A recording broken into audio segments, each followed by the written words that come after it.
ভারত একবারে নিজের একবার মাসির দলের সেনাপতি মনে করে আর মায়াগর সিফাত বেড়ে থাকে। কি কইন স্যার গরম লাগে না? সারাদিন তো বেড়ে তো মায়াগর পিছনে পুনুর পুনুর ঘুনুর ঘুনুর করিয়া কইতে কইতে মারতাছে। কইতে মারতেছে। এটা তুমি দেখো গা, এটা আমি খবর রাখছি। কালকে খবরও দেখলাম ভারত আর পাকিস্তান যুদ্ধ লাগিয়ে গেছে। খালি কি যুদ্ধ লাগছে, মিসাইলও মারতেছে, একটার পর একটা মিসাইল মারতেই আছে। কারণ আমি আছি যত বিপদে, যদি একটা মিসাইল ভুল করিয়া আমার শরীরের উপরে পড়ে যাও তাহলে কি কাজটাই নইব।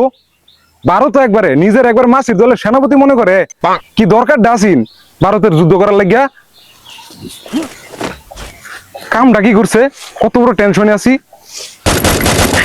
মনে হয় যুদ্ধ লাগিয়ে গেছে। আল্লাহ বাঁচাইছে, কোনো মতে বাইচে আইছে। আসসালামু আলাইকুম চাচা। আমি মরে গেলে আমার বউটা তো ইতিম হয়ে যাইতো। চাচা আসসালামু আলাইকুম। ওয়ালাইকুম সালাম, ওয়ালাইকুম সালাম। কি চাচা, কি এত বিড়বিড় করতেছেন প্রেমিক পুরুষের মতো? যে সালাম দিলাম প্রথমে, সালামের উত্তরই দিলেন না। হবাতিজা ঠিকই কইছ। আরে রাহো তোমার প্রেমিক পুরুষ, সারাদিন তো বইরা তো মায়াগর পিছনে পুনুর পুনুর ঘুনুর ঘুনুর করিয়া। দেশের খবর কিছু রাহো মিয়া। খবর তো মেলাই আছে চাচা। এক টিকটকার ভাইরাল হওয়ার লিগা নিজের লিঙ্ক ভাইরাল করে রাখছে। আবার আরেক দিক দিয়ে বল্টুর বউ ইমো ফ্রিল্যান্সিং কইরা লাখ লাখ টাকা আয় করতেছে। দুরু মিয়া, তোমার লগে কথা কই কোনো লাভ নাই। সারাদিন পইরা তো মিয়া মায়াগর সিফাত, আবার আইছো মিয়া এটা খবর লইয়া। দেশের খবর কিছু রাহো মিয়া। যাও যাও যাও, তোমার লগে আর কোনো কথা নাই, যাও কিন্তু যাও গা মিয়া। সারাদিন পইরা থাকে মায়াগর লইয়া। কিন্তু পাকিস্তান আর ভারত যুদ্ধ লাগিয়ে গেছে, হ্যাঁ কোনো বাতাসই নাই। কিন্তু আমি আছি যত বিপদে, জীবনের রাজনীতিও করছি না। যে অনেক অনেক কালোটিয়া আছে, আমি কালোটিয়াতে বাইরে যাই আমগা মিসাইল থেকে বাঁচার লাগিয়া। কি যে করলাম জীবনে, এখন আমি আছি যত বিপদে। হ্যাঁ এই বড় ভাই কি একলা বিড়বিড় করতাছুন? আরে ভাই আর কইও না। আচ্ছা কইতাম না। আরে ভাই পুরা খবরটাকে হুইনালো না। আচ্ছা ভাই কইন। করিমের স্যারাটা আছে না, বেড়া খারাপ হয়ে গেছে। সারাদিন ফিরে থাকে ওয়েব সিরিজ আর ফোন ভিডিও আর মায়া ঘর সিফাত ফিরে থাকে। কি কইন স্যার গরম লাগে না?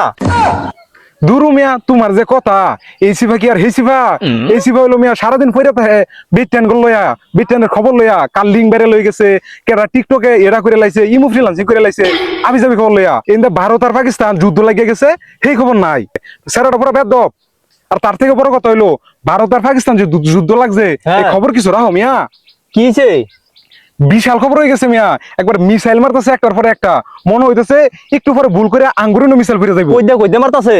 কইতে মারতেছে, এটা তুমি দেখো গা, এটা আমি খবর রাখছি। সেটা না বুঝলাম, যুদ্ধ তো লাগছে পাকিস্তান আর ভারত, তাহলে আমার খবর রেখে কি হইব?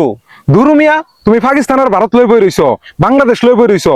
যদি ভুল কইরা একটা মিসাইল এনে ফিরে যা, তাহলে তোমার কি হইব আর আমারই কি হইব? খবর রাখছো মিয়া?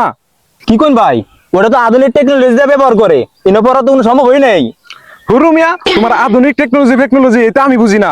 আমি চিন্তাই আছি মিয়া, যদি আমার এই মিসাইলটা ফিরে যায়। আমি বিয়া করছি কতদিন আগে, দ্বিতীয় বউ। এই বউটা হইছে আমার সুন্দরী। এখন আমি মরে গেলে আমার বউটা তো এতিম হয়ে যাবো, পরে বউটারে দেখবো কেডা? আরে ভাই আপনি ওইটা চিন্তা করেন না, যে আমি তো আছি। আপনার নতুন বড় কিন্তু আগুন, মধু, রসমলাই। দুরু মিয়া, তোমার তো কথাই হয় না। তুমি যদি বেড়া হাবাজি, তুমি তো করিমের ছাড়ার থেকে লুচ্চা। খারাও, আজকেই তোমার বইতে বিচার দিতেছি, আজকেই দিমু। ওই যে মনে হয় মিসাইলের শব্দ করতেছে, মিসাইল পড়তেছে, তুমি না থাহ, তুমি মরো। তোমার মতো লুচ্চা লোকের বাচ্চা কাম নাই। আমার দুইটা বউ, আমি মরে গেলে আমার বউ দুটো এতিম হয়ে যাইবো। তুমি থাহ, আমি বউ করে সামলাই। ভাই আপনি যান, নাহলে মিসাইল আপনার শরীরে উঠে পড়ে যাবো গা। হালাই মনে হয় ঘন্টা দুইকের মধ্যে এদিকে আর আইতো না।